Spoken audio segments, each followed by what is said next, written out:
Gostaria que vocês abrissem as Bíblias de vocês em Gênesis capítulo 3. Nós estamos no início do ano, primeiro mês do ano. Nós vamos começar no primeiro livro da Bíblia, em Gênesis. Eu vou ler alguns versículos, os irmãos podem acompanhar nas suas Bíblias. É uma alegria para mim estar aqui. Eu sempre falo lá que essa é minha igreja aqui. Nunca deixou de ser minha igreja, sempre será. Eu amo essa igreja. Eu vou ler ali para ficar mais fácil para os irmãos. Ora, a serpente era mais astuta que todos os animais do campo que o Senhor Deus tinha feito. E esta disse à mulher: é assim que Deus disse: não comereis de toda a árvore do jardim? E disse a mulher à serpente: do fruto das árvores do jardim comeremos. Mas do fruto da árvore que está no meio do jardim, disse Deus, prestem atenção nessa parte: não comereis dele agora, nem tocareis, para que não morrais. Então a serpente disse à mulher: certamente não morrereis, porque Deus sabe que no dia em que dele comerdes, se abrirão os vossos olhos e sereis como Deus, sabendo o bem e o mal. Nós estamos vivendo em um mundo de narrativas, mas isso não é de agora. A narrativa surgiu bem aí, bem na queda. A serpente, a mais sagaz de todos os animais, ela trouxe uma narrativa mentirosa para Eva. E Eva caiu na narrativa da serpente. Qual foi essa narrativa? A serpente, ela falou com ela: é verdade que vocês não podem comer de nenhuma das frutas, né? De todas as árvores. Vocês não podem comer de nenhuma das frutas, de nenhuma das árvores. Olha como que ela é astuta. Porque vocês não podem comer, ela trouxe essa narrativa para Eva, quando ela disse isso: do fruto das árvores do jardim podemos comer, disse Eva. Só que a Eva, quando foi responder, ela disse: mas da árvore que está no meio do jardim, dela não podemos comer e nem tocar. Só que não foi isso que Deus disse para Adão. Voltem à Bíblia de vocês em Gênesis 2, versículos 16 e 17, vamos ver qual a ordem que Deus deu para o homem. Gênesis 2, versículos 16 e 17. E o Senhor Deus lhe deu esta ordem: de toda a árvore do jardim comerás livremente, mas do fruto do conhecimento do bem e do mal não comerás, porque no dia em que dela comeres, certamente morrerás. A serpente ali, Satanás, entrou no animal mais sagaz. E o que aconteceu foi que ele trouxe uma narrativa para a humanidade. É verdade que vocês não podem comer de nenhuma das frutas, das árvores do jardim? Não foi isso que Deus disse. Satanás sabia bem que não era isso. Mas a narrativa foi forte.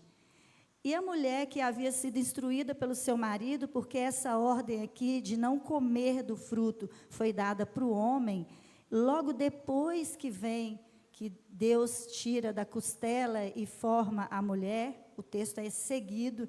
Então, até aqui era só o homem quando Deus dá a ordem. Nós entendemos que o homem passou essa informação para sua esposa. Aqui está determinando que o governo da nossa casa é do nosso marido. Às vezes a gente não gosta muito de ouvir isso não, né? Mas sim, mulheres, prestem muita atenção. O governo da sua casa é do seu marido. Não somos nós que tomamos as primeiras atitudes, são os nossos maridos. Nós somos auxiliadoras. Lá na frente, no Novo Testamento, Paulo vai dizer que nós seremos submissas. Não somos inferiores, muito pelo contrário. Nós somos aquelas que questionamos em alguns momentos que nossos maridos precisam de, às vezes, uma correção, às vezes eles estão fazendo algo que parece ser correto e não é, nós estamos ali para isso. Mas a função dos maridos, agora maridos, me ouçam, é mais pesado do que a nossa. Nós temos que ser submissas. Mas vocês, maridos, precisam amar as suas esposas como Cristo amou a sua igreja, dando a sua vida por ela. Então, é mais fácil ser submissa, viu, mulheres? Do que ter que dar a vida pelo nosso marido, porque essa função é deles, de dar a vida por sua esposa. E aqui ficou bem determinado que o governo foi dado para o homem. Ele era o governo, tanto é que Satanás podia ter ido direto a Adão e falado com ele, é verdade que vocês não podem comer de nenhum dos frutos. Não, ele foi na parte mais frágil, ele foi na mulher. E, de repente, lá no versículo 11 do capítulo 3, quando eles comem do fruto, a mulher come, e ela, quando entrega o fruto e dá a seu marido, ali houve a queda da humanidade. Nós caímos ali em Adão, nós pecamos em Adão. No versículo 11 disse assim, perguntou-lhe Deus, quem te fez saber que estavas nu? Comeste da árvore que te ordenei que não comesses? Quando eles comeram, o Senhor vinha visitá-los toda a viração da tarde. O Senhor, quem vinha visitar, lembra que quando Deus criou o homem, Ele disse assim, façamos o homem. Ali estava presente a Trindade, Deus Pai, Filho e Espírito Santo. E o Senhor Jesus estava ali presente, mesmo antes dele haver nascido, morrido e ressuscitado por nós. Mas o Senhor Jesus estava ali. E quem vinha visitar o homem na viração da tarde, todos os dias, era o Senhor Jesus. Nós acabamos de cantar o primeiro cântico que diz assim, nem Adão chegou a vê-lo, Deus Pai, mesmo antes de pecar. Então, quem vinha visitar o homem, toda a viração era Deus Filho, porque a Bíblia diz que ninguém viu a face de Deus. Então, na Trindade, quem vinha visitar era Deus Filho. E quando o Senhor fala com Adão, no versículo 12, então disse o homem, a mulher que me deste por esposa, ela me deu da árvore e comi. Ele joga a culpa em quem? Na esposa. Só que era dele o governo da casa, era ele que deveria ter instruído. E quando o Senhor, no versículo 13, disse o Senhor, Deus à mulher, que é isso que fizeste? Respondeu a mulher, a serpente me enganou e eu comi. Aí ela joga a culpa para quem? Para Satanás. Quando a Eva joga a culpa para Satanás, Satanás pega a culpa e não revida. É como se o homem entregasse o governo para a mulher entregasse o governo para a serpente, e quem é que o mundo jaz em quem? No maligno. E o governo foi entregue para quem? Para Satanás. Então, Deus criou o homem, colocou ele no jardim para cuidar, para guardar, mas o homem pega esse governo agora, entrega para a mulher entrega para a serpente, e nós estamos onde nós estamos hoje, aguardando a segunda vinda do Senhor Jesus. Mas aqui, nesses próximos versículos, Deus dá um castigo para cada um, e ele fala em Gênesis 3,15, que eu porei inimizade entre ti e a mulher, entre a tua descendência e o teu descendente, este lhe ferirá a cabeça, e tu lhe ferirás o calcanhar. Bem aqui, Deus já está avisando a humanidade que Jesus morreria por nós. Ele pisaria a cabeça da serpente. Jesus, quando morreu na cruz, ele pisou, ele esmagou a cabeça da serpente. Ali o Senhor Jesus tomou de volta toda a culpa que Satanás nos acusava e disse para ele assim, agora eu paguei o preço do pecado de toda a humanidade. Eu morri por eles, o Cordeiro Imaculado, o Cordeiro Santo, morreu na cruz para que eu e você tivéssemos os nossos pecados perdoados. Um pouquinho à frente, nós vimos aqui as narrativas das nossas desculpas. Adão disse que foi Eva que pecou, Eva disse que foi a serpente, e na verdade a serpente agora, na figura de Satanás, tem o governo da terra, porque lembra da história de Jó? Ele estava rodeando a terra. Deus pergunta para ele, onde estavas? Eu estava rodeando a terra, procurando alguém. Ele estava procurando nos acusar. Porque quando ele chegava perto do Senhor, o que ele podia falar de nós? Dos nossos pecados, das nossas mazelas, talvez até pecados que nós já havíamos arrependido. E ele nos acusava. Quando Jesus morreu na cruz e Satanás fosse a Deus nos acusar, o Senhor agora, ele fala com Satanás assim, o pecado da Márcia está todo perdoado. Eu paguei a dívida porque eu mandei o meu filho morrer na cruz para a remissão dos pecados dela. A dívida foi paga. Não há mais condenação para aqueles que estão em Cristo Jesus. As coisas velhas já passaram, agora eis que tudo se fez novo. E quando o Senhor mostra a sua fidelidade, que ele poria inimizade entre a mulher e a serpente, ele estava dizendo que a mulher agora, se ela tiver o Espírito Santo na vida dela, Satanás não tem mais poder sobre a vida dela. Uma mulher cheia do Espírito Santo, quando ela abre os olhos de manhã, o inferno estremece. Uma mulher cheia do Espírito Santo, quando ela abre os olhos, Satanás não tem como pegá-la, porque existe anjos acampados ao redor dela, e da mesma maneira é o homem cheio do Espírito Santo. Quando ele abre os olhos pela manhã, e agradece a Deus pela noite, e fala, Senhor, me abençoa, os anjos do Senhor estão acampados em volta dele. Não existe lar triste em que o Espírito Santo habita nele. A Bíblia fala que a paz que excede todo entendimento guardará a nossa alma. Mas nesse mundo nós temos aflições? Muitas.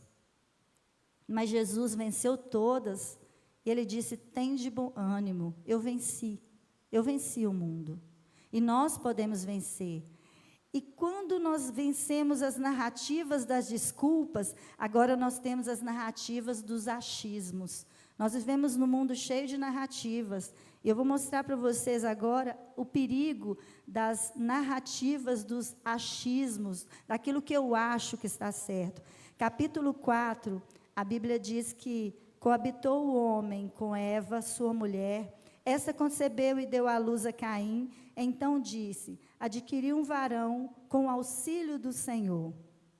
Depois deu à luz a Abel. Abel foi pastor de ovelhas e Caim lavrador.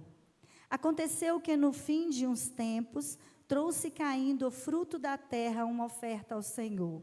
Abel, por sua vez, trouxe das primícias do seu rebanho e da gordura deste. Agradou-se o Senhor de Abel e de sua oferta, ao passo que Caim e de sua oferta não se agradou.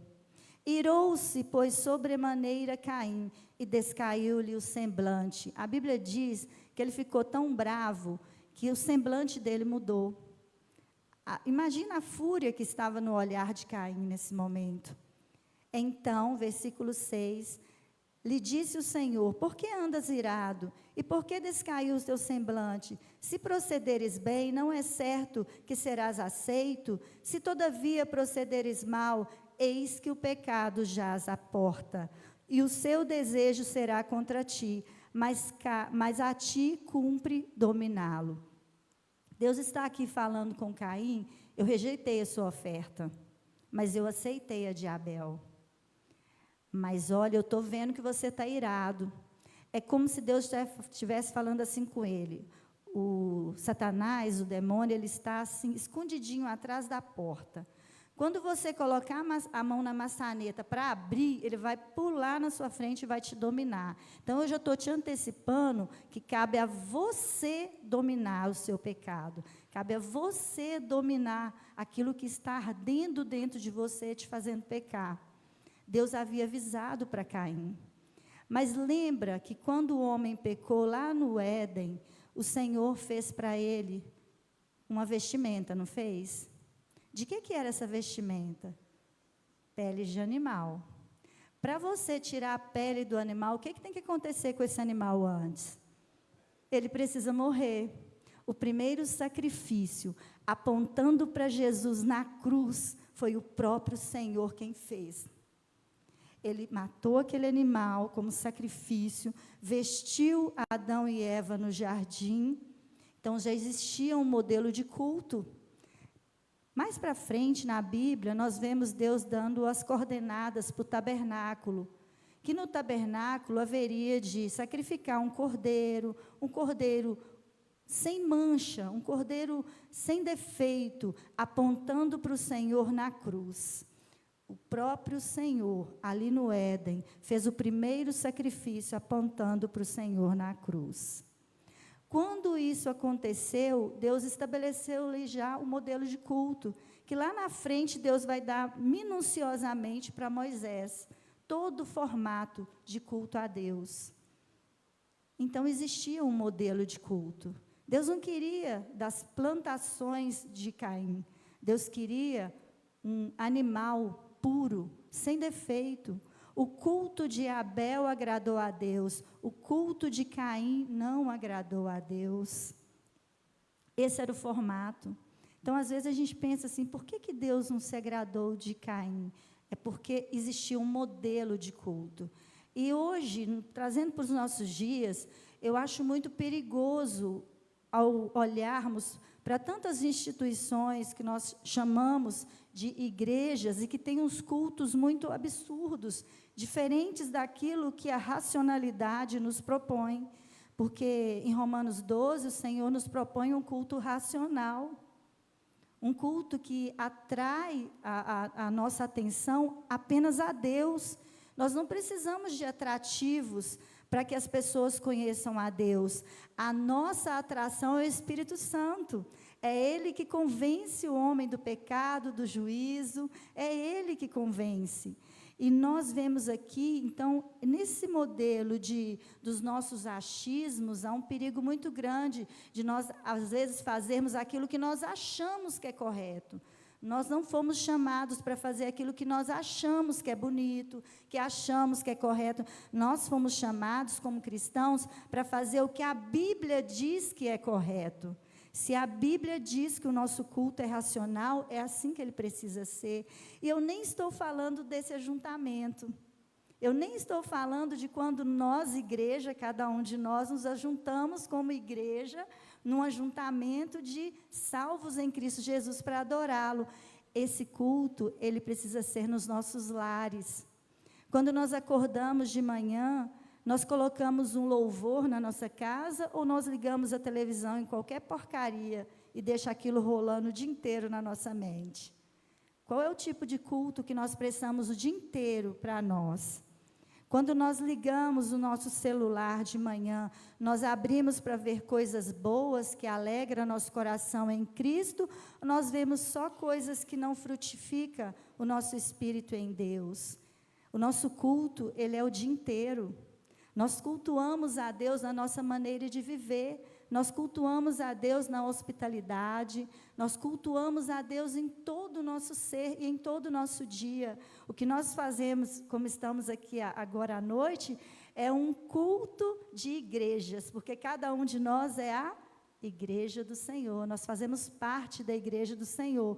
Então, nesse ajuntamento, nós somos a igreja do Senhor. Parte dela, porque nós temos várias espalhadas pelos 4 cantos desta terra.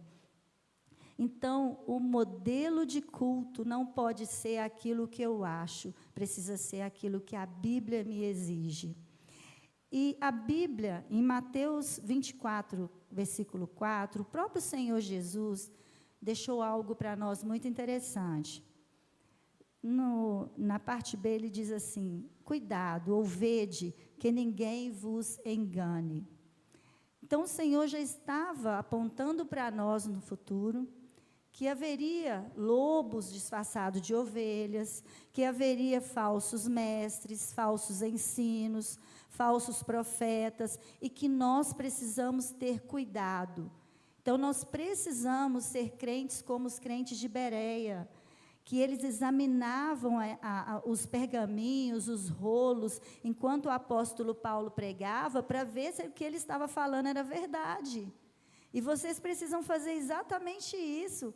Quando eu estou falando, ou qualquer pessoa que está aqui à frente, ou até mesmo quando você ouve uma mensagem no YouTube, você precisa conferir para ver se realmente compete aquela mensagem com o que a palavra de Deus nos ensina. Então, nós precisamos ter esse cuidado para que não sejamos enganados.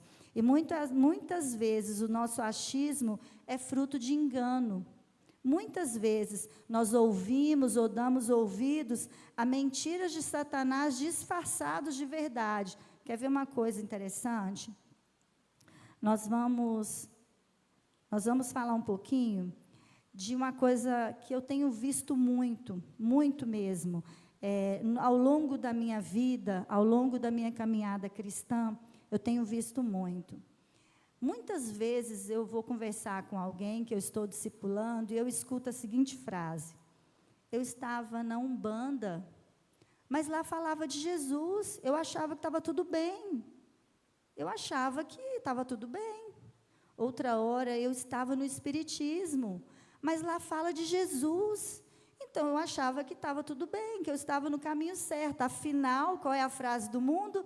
Todo caminho leva a Deus. Leva a Deus, mas uns para juízo, né? Para juízo e condenação. Todo caminho, porque todo joelho, nós cantamos, todo joelho vai se dobrar diante do Senhor. Toda língua vai confessar que Jesus é o Senhor. Mas eu fui buscar alguma informação. Nós cristãos, nós cremos que a Bíblia é a nossa única regra de fé e prática. Então, não basta só crer, nós precisamos praticar. Então, ser cristão é o quê? Eu creio na palavra do Senhor, mas eu pratico a palavra do Senhor. Mas eu fui buscar como que o Islã vê Jesus. Para o Islã, Jesus é apenas um profeta. Apenas um profeta. Para o judaísmo, Jesus não é o Messias. Para nós, cristãos, Jesus é Senhor e Salvador. Para o judaísmo, Jesus não é o Messias. Para os testemunhas de Jeová, Jesus Cristo, superior, mas não é Deus, né? Jesus é uma criatura superior, mas não é Deus. Para os mórmons, eles reconhecem Jesus como divino, mas rejeitam a Trindade. Então, não é a mesma forma de nós vermos Jesus, a forma em que a Bíblia nos ensina. Aí vem agora o Espiritismo, o Budismo, o Hinduísmo, a Umbanda, as religiões afro-brasileiras, eles veem Jesus como um revelador da verdade divina, sem exclusividade de salvação. Jesus não salva. Então, realmente, toda religião fala de Jesus, mas não da forma em que a Bíblia fala de Jesus. Existe uma narrativa de Satanás rodando a terra, enganando as pessoas, dizendo que Jesus é falado naquele lugar, então aquele lugar é de Deus. Não é, meu irmão, não é, minha irmã. Nós precisamos voltar para as Escrituras. João vai falar de três etapas de nós na nossa fé. Ele vai nos chamar de filhinhos, ele vai nos chamar de jovens e ele vai nos chamar de pais. Os filhinhos são aqueles que vêm para Jesus, mas ainda não conhecem Jesus de fato. Eles receberam de bom grado o Evangelho, mas estão caminhando, eles precisam de alguém para pegar na mão deles e discipulá-lo. Então, esses são filhinhos. Qualquer vento de doutrina, qualquer ensinamento errado, qualquer mentira de Satanás, leva ele de volta para o caminho errado. Por isso que quando a gente recebe alguém na fé, nós precisamos pegar na mão dele e caminhar juntos, para que ele não se desvie. Os jovens são aqueles irmãos que já são mais maduros, mas ainda não chegou a um grau de maturidade que ele consiga resistir às astúcias do inimigo. Ele acha algumas coisas que são irrelevantes para que ele siga. Agora, os pais são aqueles que já entenderam o plano de salvação, cresceram na graça e conhecimento do Senhor Jesus de tal maneira que o mundo, as coisas do mundo já não importam mais para ele, não tem atração alguma o mundo para esse cristão maduro, que nós chamamos de pais. Então, esses, mais do que nunca, precisa pegar nas mãos daqueles filhinhos e caminhar com eles. Então, a mentira de Satanás, que Jesus está em todo lugar, nós, como cristãos, precisamos espalhar as boas novas do Evangelho, para que as pessoas entendam que não é porque fala sobre Jesus, aquele lugar é de Deus, aquela religião é de Deus. Porque deixa eu contar algo para vocês, mas vocês já sabem, Jesus vai voltar. E Ele virá nas nuvens com poder e grande glória. E esse dia será glorioso, e nós queremos estar com Ele. E nós não podemos ver os nossos filhos, nossos parentes, nossos irmãos, ir a passos largos para o inferno, como se fosse algo natural, como se fosse, não, ele está falando sobre Jesus, está tudo bem. Não está tudo bem. Jesus é o único caminho, Ele é a verdade, Ele é a vida, e ninguém vai ao Pai se não for por Ele. Ele é a nossa esperança. No mundo das narrativas, nós também temos as narrativas das ajudinhas. Quando aquilo que a gente acha que é certo, aí eu vou querer dar uma ajudinha para o Senhor. Nós vemos isso em Gênesis 16, quando Sara pega a sua serva Agar e dá para o seu marido Abrão, para que ela tivesse um filho, porque ela era estéril. Só que em Gênesis 12, o Senhor havia chamado Abrão. Fala: Abrão, sai da tua terra, sai do meio da tua parentela e vai para o lugar que eu vou te mostrar. Deus fala isso com Abrão em Gênesis 12. O plano de salvação, em Gênesis 3,15, o Senhor nos diz: vai nascer um que vai esmagar a cabeça da serpente, vai ser o descendente da mulher. E nós vimos o Senhor Jesus nascer, descendente de uma mulher. Ele nasceu, cumprindo a Escritura. Em Gênesis 12, o Senhor escancara a salvação para nós através de um povo. Ele começa a mostrar para nós o plano de salvação que Ele está traçando para a humanidade. Quando Deus fala com Abrão: sai da tua terra, a expressão original é lerá. Ela diz assim: vai por ti mesmo. Porque muitas vezes nós vemos a ordem de Deus e nós queremos que o Senhor pegue a gente no colo e nos coloque lá, no lugar onde o Senhor mandou a gente ir. Mas o Senhor está dizendo: vai por você mesmo. Eu estou te dando a ordem, mas você precisa querer ir, você precisa ir com as suas pernas para lá. Mas Ele falou: sai do meio dos seus parentes. Ele saiu do meio de todos os parentes?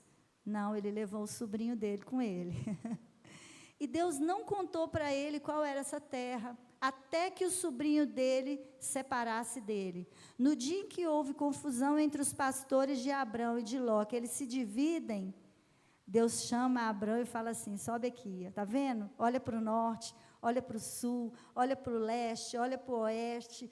Toda essa terra eu darei a ti e aos teus descendentes. Só depois que ele cumpriu aquilo que o Senhor falou com ele: sai do meio da tua parentela. Quantas vezes as ordens do Senhor para nós estão aqui na palavra do Senhor, mas às vezes nós não queremos cumprir de conveniência, ou às vezes até mesmo porque não conhecemos, porque, vamos dizer a palavra certa, porque nós temos o descuidado de não ler as Escrituras, porque nós encontramos nela a vida eterna. E se nós não buscarmos conhecer a Deus, que é o que Ele requer de nós, Deus requer que nós busquemos conhecê-lo. A maneira de nós conhecermos a Deus é estudando a palavra dEle. Essa é a nossa regra, a única regra de fé e prática. Basicamente, lá no início, a narrativa de Satanás trouxe o pecado, através do homem. Nós dizemos que através do homem, por quê? Deus deu a ordem para ele não comer do fruto. E nós vemos também essas narrativas ao longo da história do povo de Deus. No tempo em que o Senhor Jesus veio na terra, Quando você sai do Velho Testamento, entra no Novo Testamento, nós vemos ali o nascimento do Senhor Jesus, nós vemos ali que até os 12 anos, tem algum relato, a Bíblia se cala, e nós vamos ver agora Jesus já no seu ministério aos 30 anos de idade. Aos 30 anos de idade, quando Jesus vem sobre a face da terra, o governo era romano, mas tinha muita narrativa da Grécia, muita narrativa inculcando a fé dos nossos irmãos. Aqui nós estamos falando agora do povo judeu, do povo separado por Deus, porque Abrão é o pai, Abrão é o nosso patriarca. Deus escolhe ele em Gênesis 12 e fala que dele faria grande nação.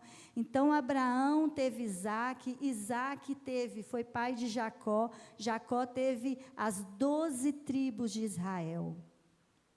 O nome de Jacó foi mudado para Israel, é o Israel que nós conhecemos hoje, a descendência ali, e nós sabemos então que 12 tribos se formaram, que esses foram o herdeiro dessa terra, que em Gênesis 12 o Senhor fala com Abraão, olha para o norte, olha para o sul, olha para o leste, olha para o oeste, toda essa terra eu vou dar a você e seus descendentes.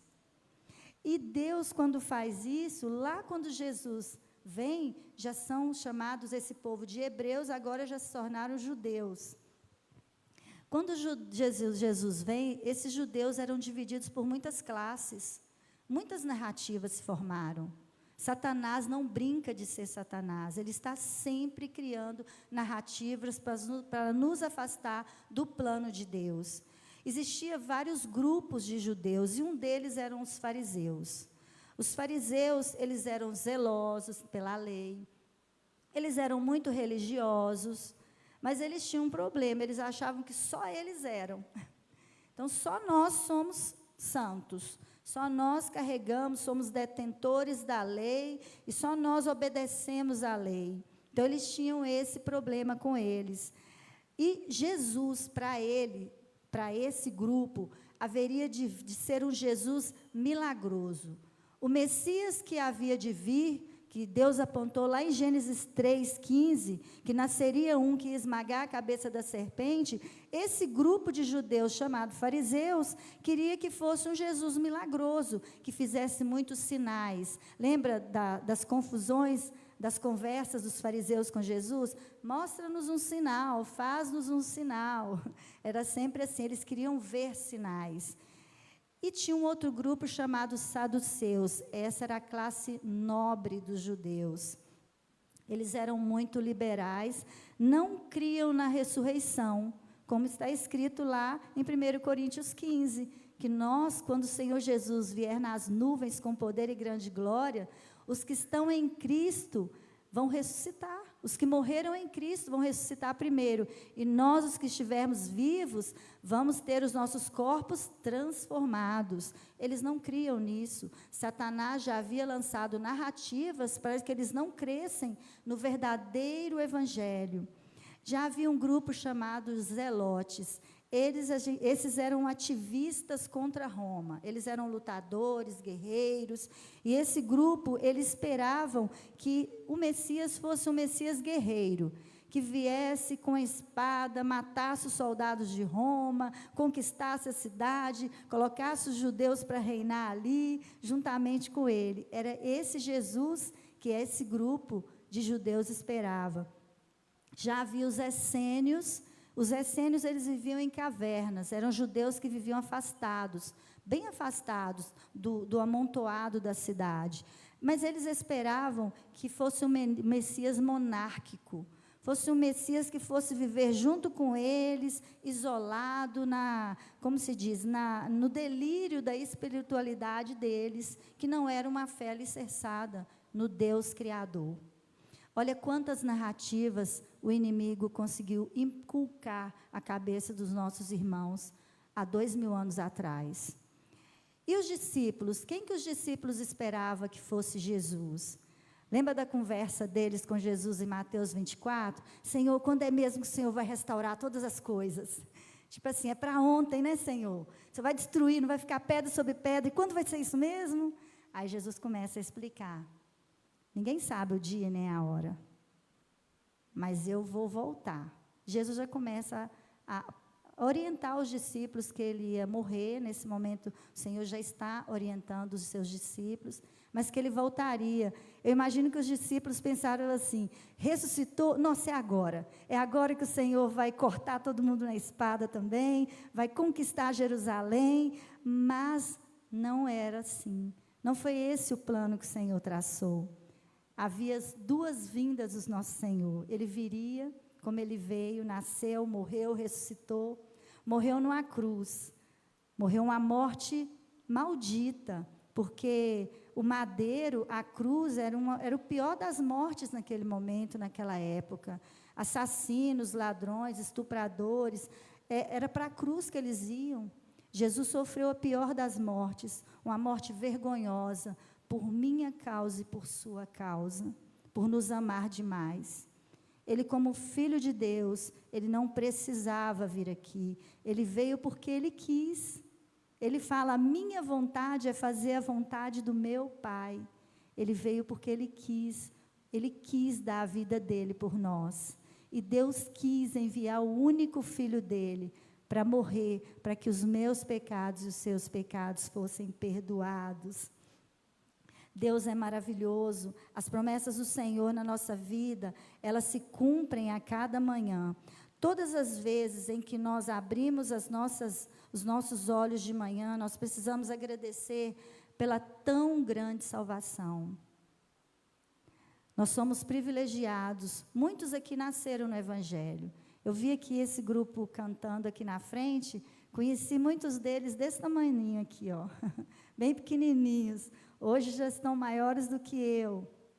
Eu fico muito feliz de ver essa geração crescendo na graça e conhecimento do Senhor.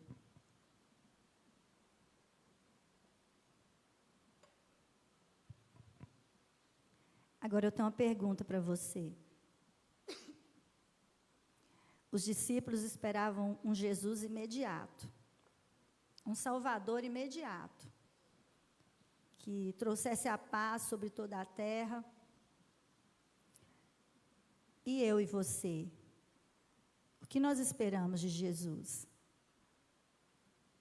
Quem é Jesus para nós? É um profeta? É um líder espiritual? Ou ele é Senhor e Salvador de nossas vidas? O único digno de toda a honra e de todo louvor. Eu vou dizer para vocês o que nós precisamos ver em Jesus. Vi o céu aberto, e eis um cavalo branco. O seu cavaleiro se chama Fiel, Verdadeiro, e julga e peleja com justiça. Esse é o Jesus que eu espero ver. Os seus olhos são chama de fogo, na sua cabeça há muitos diademas. Tem um nome escrito que ninguém conhece, senão ele mesmo. Está vestido com um manto tinto de sangue, e o seu nome se chama Verbo de Deus. Sai da sua boca uma espada afiada, para com ela ferir as nações. E ele mesmo as regerá com cetro de ferro, e pessoalmente pisa o lagar do vinho, do furor da ira de Deus Todo-Poderoso. Tem no seu manto a sua coxa um nome inscrito: Rei dos Reis e Senhor dos Senhores. Apocalipse 19, de 11 a 16. Esse é o Messias que nós esperamos. Ele virá. Ele virá nas nuvens com poder e grande glória. E não mais haverá tempo para nós, com os nossos achismos, com as nossas ajudinhas, com aquilo que nós achamos que é correto. Então, nós precisamos estar como uma igreja pura, santa, imaculada. Aquela em que o Senhor irá olhar e falar: entra para bodas do Cordeiro, minha noiva. É essa noiva que o Senhor espera buscar na terra. E neste mundo de narrativas, principalmente, nós estamos na era da inteligência artificial. Busque informações corretas em tudo. O papel do anticristo é denigrir a função da igreja, é denegrir pastores, é denegrir pessoas que amam Jesus. E a Bíblia, desde esse tempo, há 2000 anos atrás, já fala que havia muitos anticristos. E eles estão aí desde o tempo dos discípulos, tentando desviar as pessoas. Nós estamos vivendo uma era que eu jamais imaginaria que eu fosse viver, que para ver. A inteligência artificial fazendo um vídeo com o meu rosto, como se fosse eu, e não sou eu. Isso pode acontecer com qualquer um de nós. Nesse mundo de narrativas, nós precisamos estar alicerçados no Senhor, porque se Satanás pegar essa inteligência artificial, ele pode fazer horrores dentro da igreja.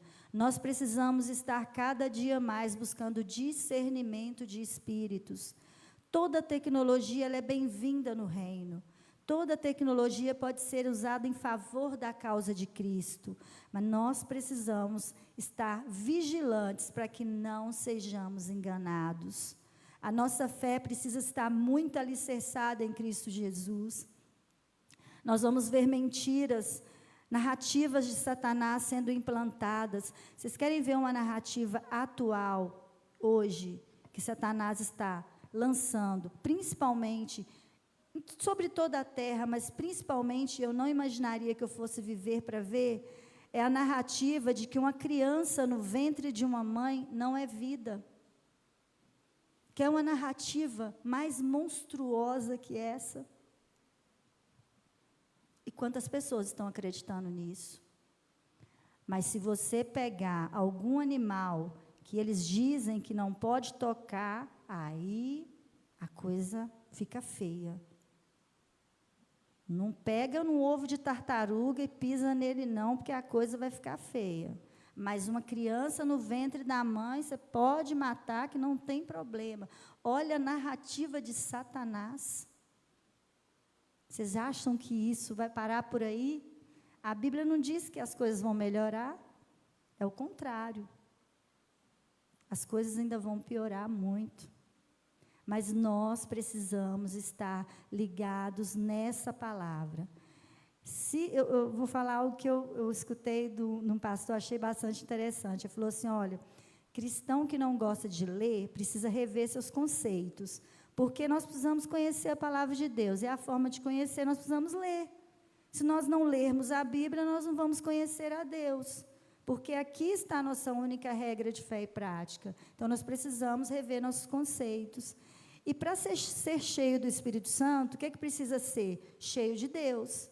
Então, se eu não gosto de ler a Bíblia, eu preciso pedir a Deus que me ajude a gostar. Senhor, me ajude a gostar. E Deus entende, tá? Deus é Deus. Se você for sincero de coração, Ele vai colocar esse desejo no seu coração. Vou falar agora para os nossos jovens. Olha para mim. É lindo ver vocês aqui na frente cantando. Maravilhoso. Mas você quer ver o céu abrir e você viver uma vida extraordinariamente feliz com Jesus? Abra sua Bíblia, estuda ela. Mas estuda mesmo. Incomode o pai de vocês, a mãe, a avó, a tia. Eu não entendi esse texto não, pode me explicar? Se vocês não entenderem. Peça o Espírito Santo. Eu tenho um modelo para vocês seguirem, que eu segui, valeu a pena, foi muito legal para mim. Eu li a Bíblia seguindo 3 princípios. Antes de abrir a Bíblia, eu peço a Deus para que fale ao meu coração. Eu presto atenção nos detalhes e eu me coloco na cena. Todas as vezes que eu abro um texto, é dessa forma que eu leio a Bíblia. Preste atenção nos detalhes. Tem coisas escondidas no texto que o Espírito Santo pode revelar para você. E entre na cena. Imagina você ali no Éden, agora olha você lá para o Éden, imagina você lá dentro assistindo a redenção sendo traçada, quando Deus fala com o homem, que eu farei inimizade entre ti e a mulher, quando Deus fala com a serpente, mas da descendência dela vai nascer um que vai esmagar a cabeça da serpente. Eu leio a Bíblia assim, a minha mente fantasia, eu me vejo lá na cena. Vocês vão ver como que a mente de vocês vão abrir. E vocês vão testemunhar de Jesus na escola. Ganhar almas para o Senhor Jesus na escola. Quem aqui tem menos de 30 anos? Levante a mão. Fiquem com as mãos levantadas. Quem tem menos de 40? Vai aumentar um pouquinho o grupo. Menos de 40. Cuidado para as narrativas do inferno não pegar vocês na universidade. Satanás quer lançar vocês com ele no lago de fogo. E a universidade está de boca aberta para pegar vocês. Cuidado. Alicerce a vida de vocês agora, que vocês são jovens, são novos. Sejam cheios de Deus agora, que quando vocês chegarem na faculdade, vocês vão ganhar almas para Jesus, e não eles ganhar vocês para aquele sistema. Viva Jesus, respira Jesus. Faça de Jesus a primícia da vida de vocês. E eu garanto para vocês, haverá uma paz tão grande no coração de vocês, que vai exceder todo o entendimento de vocês, e que as lutas podem vir e vocês ainda continuarão felizes. Os problemas virão e vocês continuarão felizes, porque essa felicidade só o Senhor pode dar. Eu espero ver vocês todos na faculdade, formados, exercendo profissões para a glória do Senhor, mas cheios do Espírito Santo do Senhor. E leiam a palavra de Deus, estude, medite nela, medite de verdade. Isso é muito sério. Quando nós formamos na faculdade, nós precisamos ter um diploma. Peça ao Espírito Santo para dar esse diploma para vocês. Um diploma de um jovem e de uma jovem cheios do Espírito Santo. Para pregar em cadeias, para visitar hospitais, para dentro dos seus lares serem bênçãos, na vizinhança, por onde vocês passarem. E cabe a nós, mais velhos, olhar para essa geração e orar por eles, clamar Deus por eles, para que eles não se desviem, nem para a direita e nem para a esquerda, para que as promessas do Senhor se cumpram na vida de toda a igreja do Senhor. O desejo do meu coração é que cada dia que eu venho aqui, eu veja a igreja crescendo mais e mais na graça e conhecimento do Senhor Jesus. Deus abençoe cada um dos irmãos, e eu vou orar nesse momento. Curva a sua cabeça. Paizinho, nós te agradecemos por tudo que o Senhor tem feito por nós. Abra nossa mente, Senhor, para entendermos quando o inimigo lançar narrativas para que nós acreditemos, para que nós possamos entender rapidamente e dizer não, Senhor, às coisas do mal. Ajuda-nos a sermos cheios do Espírito Santo. Aqueles que ainda estão desanimados de abrir a Tua palavra e meditar nela, que o Senhor anime, aviva, Senhor, a Tua obra no meio do Teu povo, aviva os corações, aviva as mentes dos nossos irmãos, a começar em mim, Senhor, quebranta nossos corações, que onde tiver frieza, Senhor, que haja um mover do Espírito Santo, nos alegrando, nos movendo para perto do Senhor. Que em nome de Jesus, as máscaras, as escamas dos nossos olhos possam cair, para que nós possamos ver a glória do Senhor se manifestando no meio da Tua igreja. Senhor, dá o crescimento necessário a essa igreja. Ajuda para que nós, como igreja do Senhor, levemos a Tua palavra a outros, para que a Tua igreja cresça, não somente em graça e conhecimento, mas em número, em quantidade de pessoas que nós estamos arrancando do império das trevas para a Tua maravilhosa luz. Porque o Senhor é Deus, o Senhor pode todas as coisas. Paizinho, mova nosso coração. Eu sei, Senhor, que se tirar o Senhor das nossas vidas, nós não prestamos, não sobra nada para nós, não sobra nada em nós. Tudo que temos é o Senhor, tudo que somos é o Senhor quem faz-nos ser. Paizinho, então, faz-nos ser diferente deste mundo, mas semelhantes a Cristo Jesus. Nos dê, Senhor, autoridade, ousadia, intrepidez para pregar a Tua palavra através das nossas vidas. E se necessário for, coloque palavra certa em nossa boca para falarmos de Ti. Essa é a oração que eu faço para esta igreja e me incluo nela, em nome de Jesus. Amém.